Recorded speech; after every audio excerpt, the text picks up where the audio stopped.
Kulturarloa Euskal Herria irratian.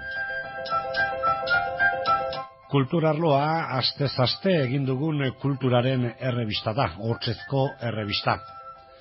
Eta ekaina amaieran honetan udan sarturik, oporretara joan baino lehenago, azken alea dugu honako hau. Gain begirada bat ematen hasi temporadan zehar egindakoari, eta han urruti xamar, udazkena hasi berria zegoenean eginiko alea topatu dugu. Mikel Gros Illadosen Recuperación del Euskera en Navarra liburuari eskenitako alea. Esan dugu 2007ko udazkenean sartu berritan da gerora, ekainera iritsi bitartean zenbat atal iaia 40 egin ditugu 30 gora bai, eta literaturaz mintzatu gara, eta historiaz, arte plastikoa zerbait, hizkuntzalaritza eta bestelako ez. Zaila izanen litzateke, bat aukera atzekotan zein izan den garrantzitsuena edo interes gehienekoa, zeurenik erantzun moduan esanen genuke bilduma osoa, ez dola hautatzea izanen litzatekela egokiena. Behartuz gero, berritzaile izan direnetan da interes eta garrantziagatik, hor gelditu dira Epaltza Zabaltza eta Leoneren ideia kritiko eta desmitifikatzaileak, horiek alde batetik eta gainera eskaini diegu azken bolada honetan zenbait atal. Baina bestetik berritasunagatik, garrantziagatik eta ziurenik ere eduki dezaketen eragina eta trascendentziagatik guztietan lehena izan zen ura daukagu. Temporada zabaldu zuena eta halako mezu baikor eta itxaropentsua eta berritzailea ekarri ziguna. Mikel Gros Kataluniarraren Recuperación del Euskera en Navarra. Euskaltzaindiak argitara emaniko liburua izan da, Euskaltzaindiaren jagon sailean, eta bianan jendaurrean aurkeztu zena. Euskararen bereskurapena Nafarroan, geuk galdera ikur bat jarri eta ezagutza horretan baietz badela errekuperazioa hori erakutsi eta frogatu du Mikel Grosek. 15 urteko tartea aztertu du berak 1985-etik 2001 datuak dira euskara zenbatek dakien Nafarroan erroldak erabiliz. Badakigu, hasieratik beretik esan behar deguna, ezaguera eta erabilera ez datozela bat, eta ez dela inundik ere, ez dela dena argi eta koloretsu, beltzuneak eta puntu goibelak asko ditugula, baina aurrera goaz, hein batean aurrera goazela erakusten dute datuek. Interesgarri ikusi dugu eta despedidako atal honetan urtealdiari hasiera eman ziona errekuperatzea. Eta hortaz batez ere Andres Inigorekin eginiko elkarrizketa Mikel Grosen liburua zadituko dugu. Horren aurretik Mikel Grosek berak eta bianako jendaurreko saioan euskeraz egin zuen pasartea bere burua modu honetan aurkeztuz. Ni Iñigo naiz, ni 10 urtez nire familiarekin Iruñean bizi izan nintzen, baina zoritxarrez nire eskolan ez zegoen ezer euskeraz. Ere, Iruñeko kaleetan hitz euskal asko ikasten dituen, beti oso hitz errezak, barkalekua, aeroportua, unibertsitatea bezala, eta gero, nire familiarekin Kataluniara zuri ginenean, poliki, soziolinguistikaz, gehiago denbora zagaratzen egin nuen. Eta azkenean, nire golkoan esan nuen, zergatik ez euskarek ikasi, ala behintzat saiatu. Eta ben gaude, duela 2 urte gutxi gora bera euskara ikasten hasi nintzen, baina nire etxetik, Kataluniatik, ez da erreza euskara ikastea, eta itzaldi hau benetan euskeraz egin nahi nuke, baina oraingoz behintzat ezin dut euskeraz egiten. Kanpotik etorri da Mikel Gros, Iruñan egin zituen mutil koskor garaietako urte batzuk, baina kanpotik etorri da animoak ematera, edo bintzate eman dizkigu animoak. Zenbakiak harturik, zenbakiak erroldetakoak eta konparaketa eginez, eta metodoa ere berritzailea da, izan ere eta batetik eskualde eta azpi eskualdeak ere zatituta banatu ditu, eta gero progresioa eta proiekzioa egiteko koloreak emanez eskualde eta azpi eskualde horietako bakoitzari oso modu grafikoan ikusiz zein den errealitatea eta nola aldatuz doan. Liburuaren edizioaren bultzatzaile handienetako bat izan da Andres Inigo euskaltzaina, liburua hartuta harekin egin dugu irakurraldia. Zenbakiak, kontulatza eta datu asko Mikel Grosek eskutan izan dituenak.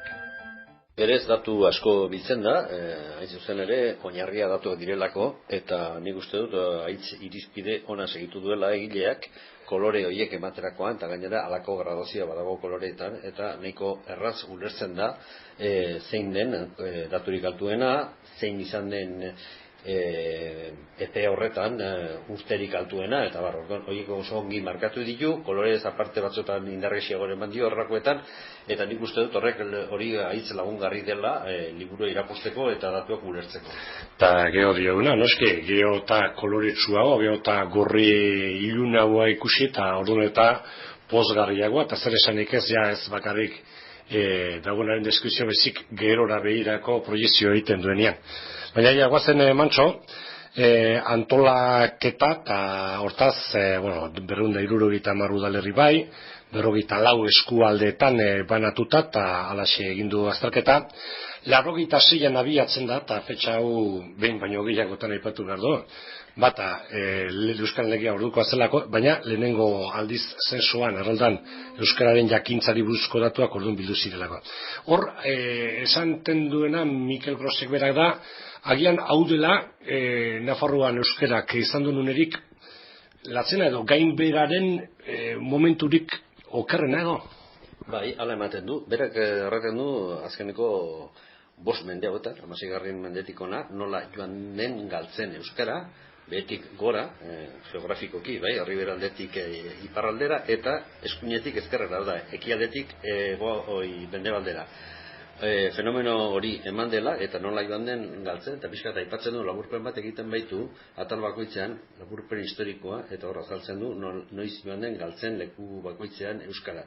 Orduan, alderdi horretatik interesgarria da egiten duen sailkapen hori. Eta sailkapen horretan, markatu urtea lehenbiziko. Aipatu duzu, eta egia da, berak landu duen lehenbiziko urtea, datuak urteo erratekoak direlako, lehenbiziko aldiz, 86koak, baina nik uste dut hor datu horiek interpretatu erdiera pikin bat. Eta pikin bat diot, Nafarroa pixkat ezagutu dugunok, edo hemengo bilakaera ezagutu dugunok, 86ko ja bazegoen movimendu bat, ikastolak eta abian zeuden mendik, eta ez dut uste urte hori denik basuena izango zen, berbada 75, ordurako pixka bat errekuperatzen hasi zen han hemenka. Eta kontuan izan behar da gainera, legea urte horretakoa baldin bada ere, lehendik nola patxa abian jarri zirela du hastakik, baina sare publikoan ere euskara ematen jasiak ziren ordurako. 89tik edo 80tik edo hasiak zirela, eta orduan nola patxeko errekuperazio pikin bat egin zen, dena dela, eta bere gole ipatzen du. Historikoki, ez dakit 86a bera, baina bai 80a edo 75 izan da Nafarroan datu basuena ematen duen garaia. Eta gerora hortik gorantzasia da errekuperazio eta hortik titulua eta hortik ere mezua, ez da.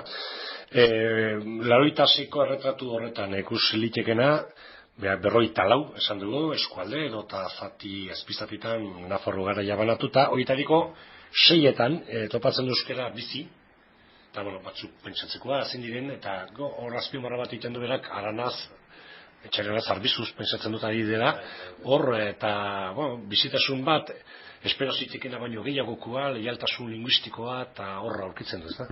Isla bat hor markatzen du, eta erraten du, ez dela batere normala, baina kontualizateko dela datu hori, hau da, burundaldean nahiko galdua edo zegoen.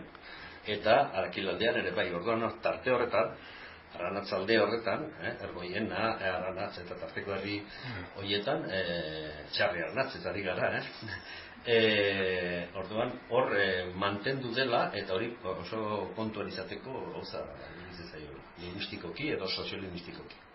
Bueno, berak ez daite analizatu egiten du, konstatatu, zenbakiek erakusten dioten erretratua, baina mapa horretan Nafarroan lauitaseikoaz zuriune askotxo eta kolore gorri argiako asko badaude, eta batzuk gainera gaz horian agertzen dutenak, ustute santzula Esteribar, Erro, eta hoiek gainbera, ezta, agertzen zaizkio 86ko hartan.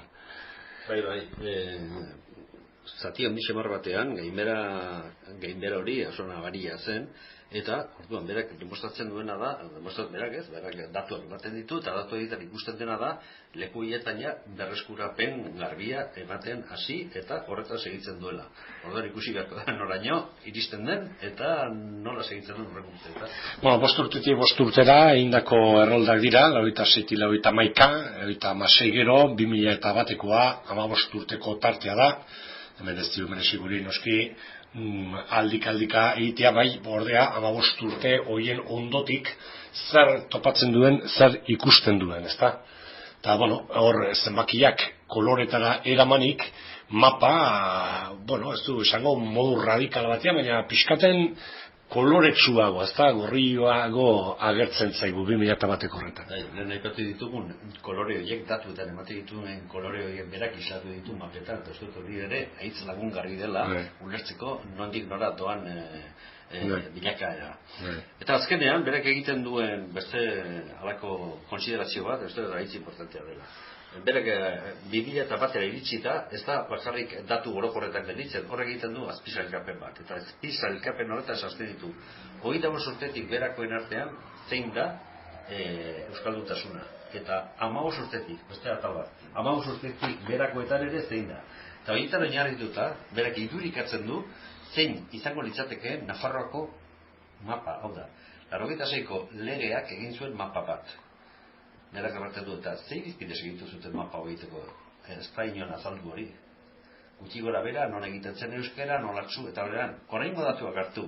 Eta orain egingo bagenu mapa hori bera, ikusiko genuke, zabaldu beharko liratekeela mugak. Franco baina da zabaldu. Euskal eremua, Franco berago iritsi beharko luke, eremu mistoa ere, herri bera gainean. Eta herri bera geldituko litzateke, zuk aipatu duzun kolore txuri, kolorerik gabeko datu horiek, hango egiteko. Andres Inigorekin, euskaltzainarekin ari gara, Mikel Grossen azter lanari begira, Euskara Nafarroan errekuperatzen ari dela, aulezitik bizkortzen egin batean bai, belarriak goxatzen dizkigun albiste dore, 10,86an, eta 2 gehiago 2001an. Ez da hundia rekuperazioa zenbakiei begira, baina ikusten denez, euskaren ezaguerak gora egiten du, eta hortaz azterketa hau gainera, ez jakingarri edo paingarri gutxe, baizik zerbait praktiko izan liteke, erabilgarria, bere ondorioak eduki beharko lituzkena hizkuntzaren mesederako plantamendu politikoak egiterakoan.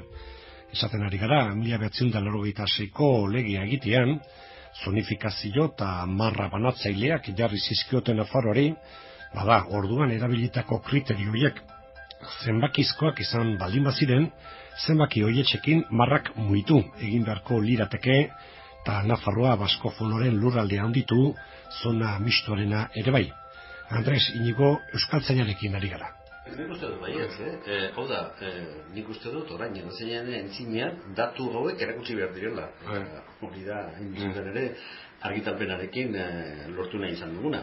Hau da, ikusi, zein den errealitatea. Eta orduan, garai batean mapa hori egin baldin bazen alako datuetan, edo ustezko datu batzuetan oinarrituta, ikusirik orain datu horiek beste mapa bat eskatzen dutela, nik ez dut uste inork ukatuko lukeenik teorian, hotzotzean, edo datu horien kontra egingo lukeenik. Beste kontua da, erabaki politikoa zein izaten alden, eta ze planteatzen alden hemenik aitzina, baina garbi dago, Gaur egun, ikusi beharko balira garai batean egindako lege eta mapa zatiketa horiek, beste irizpide batzuk erabiltzeko datu errealak daudela. Gazela, hau, ez esanen dugu, operatiboa izanen da, edo izan liteke bintzat, hemendik aurrera, esan dute jakite utzetik edo guztion animoak berotziaz gainera, erabilpen praktiko bat ere eukidezake lan honek, eta bere maitzak. Eta gainera beste gauza bat kontuan izan behar da. Horrein dela 21 urte, Euskararen legea zabetu zenean, orduan,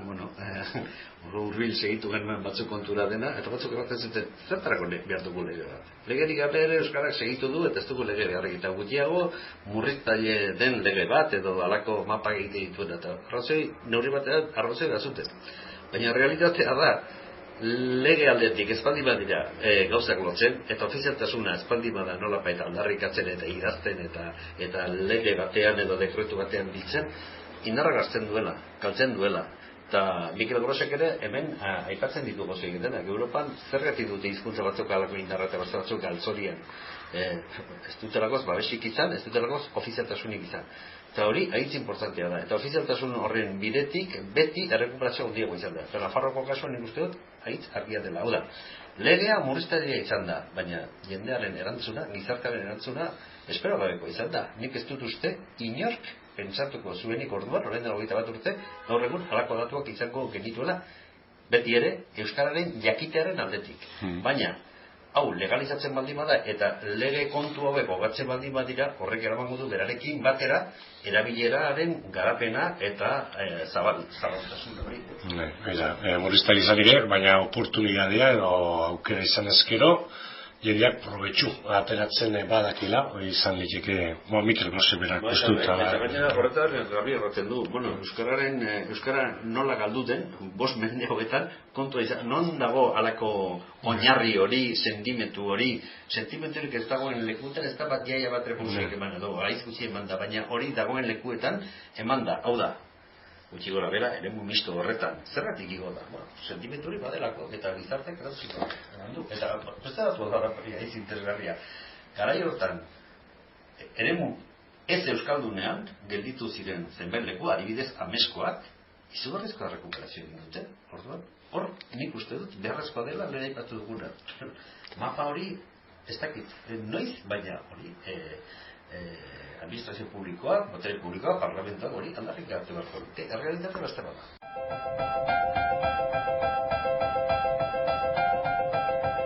Andres Inigo euskaltzainarekin mintzatu gara.